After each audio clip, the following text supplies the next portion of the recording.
সৃষ্টির শুরুতে ঈশ্বর একটি কুকুর সৃষ্টি করলেন এবং বললেন, দরজার পাহারা তোমার দায়িত্ব আজ থেকে। ঈশ্বর বললেন, এর বিনিময়ে তোমাকে ২০ বছরের জীবন দিচ্ছি। আমি আনন্দময়, দীর্ঘ, সুস্থ, নিরাপদ, সুন্দর।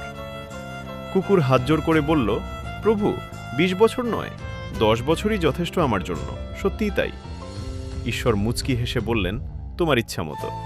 ১০ বছরই তোমাকে দেওয়া হলো, আজ থেকেই নির্ধারিত থাকলো। তারপর ঈশ্বর গরু সৃষ্টি করে বললেন, পৃথিবীতে পরিশ্রম করবে আর সবাইকে দুধ দেবে প্রতিদিন নীরবে। এর বিনিময়ে ঈশ্বর বললেন, তোমার জন্য ৬০ বছরের দীর্ঘ জীবন, নির্ধারিত কঠোর শ্রমের মূল্যস্বরূপ আজ।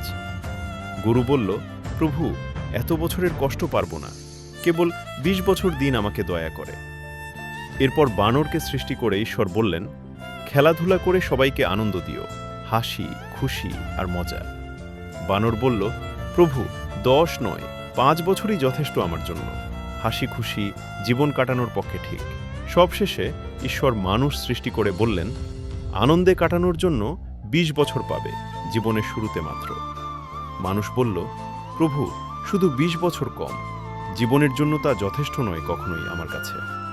তখন ঈশ্বর বললেন, গরু, কুকুর, বানরের বাকি বছর চাইলে নিতে পারো, তোমার জীবনের সময়ে যুক্ত।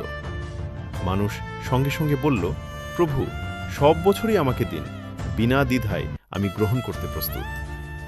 তাই মানুষের প্রথম ২০ বছর কাটে আনন্দে, খেলায়, চিন্তাহীনভাবে, হাসিতে, গানেতে, বন্ধুত্বে, স্বপ্নে, উচ্ছ্বাসে। পরের ৪০ বছর সে গরুর মতো খেটে পরিবার দায়িত্ব সামলায়, সন্তানদের ভবিষ্যৎ গড়ে তোলে।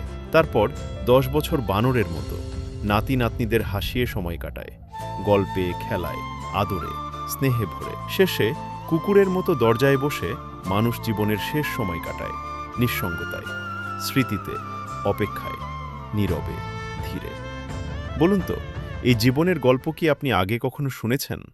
ভেবে দেখুন আজ নিজেই একবার।